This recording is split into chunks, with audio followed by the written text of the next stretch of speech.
বিভিন্ন দাবিতে প্রভিডেন্ট ফান্ডের আঞ্চলিক কার্যালয়ের সামনে বিক্ষোভ দেখালো পশ্চিমবঙ্গ পেনশনার্স ওয়েলফেয়ার সমন্বয় সমিতি।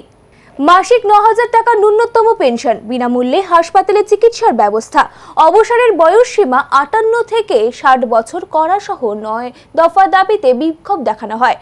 আন্দোলনের নেতৃত্ব দেন সংগঠনের সাধারণ সম্পাদক প্রদীপ কুনুটু।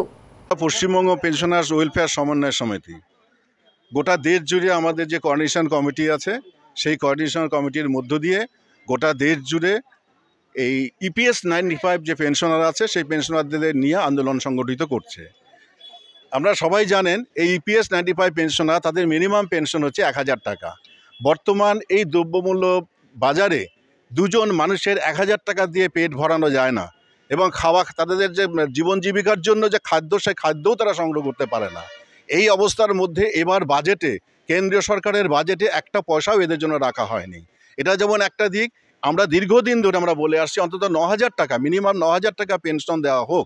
এই ৯,০০০ টাকা পেনশনের দাবিতে গোটা ভারতবর্ষ জুড়েই আমরা পেনশনারদের সংগঠিত করছি। গোটা দেশ জুড়ে প্রায় ৭৮ লক্ষ এই ইপিএস 95 পেনশনার আছে, তার মধ্যে ৩৭ লক্ষ ইপিএস পেনশনার মাত্র ১,০০০ টাকা পেনশন পায়।